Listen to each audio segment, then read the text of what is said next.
Kali ini, Minet akan membahas drama Korea yang berjudul The Fairy Price 2. Tanpa berlama lagi, episode 9, mari kita review. Semua tim di posnya masing-masing mengalami nasib apes. Kyung-sun disetrum oleh si Ajuma, lalu Haeil tumbang di saat yang genting melawan para anak buahnya Hong-sik. Dia pun segera mendapat perawatan medis dan akhirnya Suster Kim juga Pastor Han dan yang lainnya tahu tentang penyakit mematikannya Haeil. Sedih sekali rasanya, padahal selama ini mereka selalu bersama. Tapi Pak Dekan penasaran kenapa Haeil sampai sebegitunya berjuang. Akhirnya Suster Kim pun bercerita. Asal Cedu dan Pak Dekan bisa merahasiakannya, bercerita semua tentang Haeil yang seorang delator. Geng pembersih pun sama karena aksi mereka ketahuan oleh Bos Pak dan satu anak buahnya itu masih saja kekeh jika maksan di hadapan mereka adalah detektif Gu Deyong. Bos Pak pun jadi puyeng, akhirnya membiarkan bos besar mereka alias Hong-sik yang akan menilainya sendiri. Jadilah kini mereka dikunci di ruangannya. Sedangkan Bu Marta datang dengan sedih ke seminaris melihat segala kekacauan yang sudah terjadi. Dan ia malah diolok-olok oleh anak buahnya sendiri dan mengatakan jika ini terjadi karena salah seminari juga. Jaksa Nam Do-hun sibuk menjilat jaksa kepala yang baru dan ia pun langsung tandukan begitu mendapat kabar tentang penyerangan itu.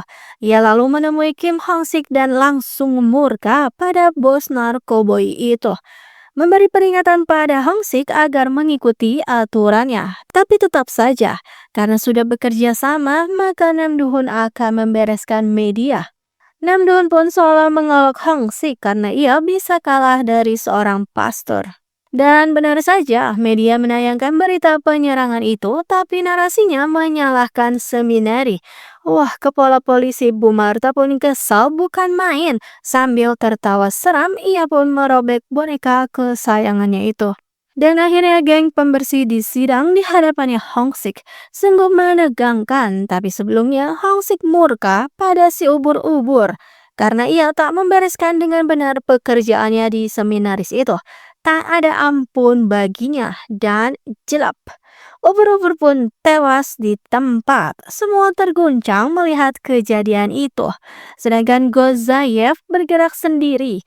Melihat hasil investigasi tim, ia pun mendapatkan ide. Lalu meminta kenalannya orang Rusia untuk diperkenalkan kepada Bos Pak. Dan begitu tersadar, Kyung-sun mendapat kabar tentang kondisinya Kim Haeil. Menyadari jika Kyung-sun sudah tahu dari dulu, dua abdi Tuhan itu pun ngambek pada Kyung-sun. Dalam tidurnya, bibir Haeil terus bergerak, seolah sedang mengunyah makanan. Semuanya pun jadi heran. Padahal Haeil sedang bermimpi didatangi oleh Pastor Lee yang memberinya nasihat untuk membagi rasa sakit pada orang terdekat. Kyung-sun keheranan, akhirnya ia menampar bahkan meninju Haeil agar ia sadar kembali. Hong-sik benci ketidakpastian, jadi lebih baik ditewaskan saja Maksan dan kawan-kawannya itu. Bikin tegang saja, tapi tiba-tiba Kapelin maju untuk membuktikan Maksan asli atau palsu, katanya tinggal melihat bekas luka di punggungnya saja. Karena dulu terkenal legenda pertarungan Osaka, di mana Maksan mendapatkan luka saat bertarung dengan orang Jepang.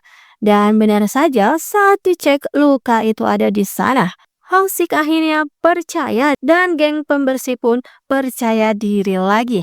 Lalu membuat babak belur si penuduh. Begitu sampai di ruangan yang semua langsung lemas. Tapi mereka jadi keheranan. Kenapa Kapelin menolong mereka dan membuat bualan tentang pertempuran Osaka. Wah, sungguh gawat karena Sunbae alias seniornya Haeil kini disiksa oleh Hong-sik. Dan Bos Pak pun sungguh trauma. Setelah kehilangan si belut api, kini malah ditinggal ubur-ubur. Geng pembersih pun memanfaatkan situasi itu untuk kabur dari kapal. Karena sebelumnya mereka diberitahu tentang kondisinya Haeil yang tak sadarkan diri. Bos Park sudah merestui mereka untuk pergi, tapi Johan malah mendeteksi sesuatu. Ia pun menajamkan kekuatannya yang ternyata terdengarlah teriakan seorang wanita. Mereka segera mencari sumber suara dan akhirnya memutuskan untuk tak jadi pergi karena akan menolong wanita itu. Sedangkan Kyung Sun bingung, entah siapa yang sudah menyetrumnya. Apakah seorang vautour?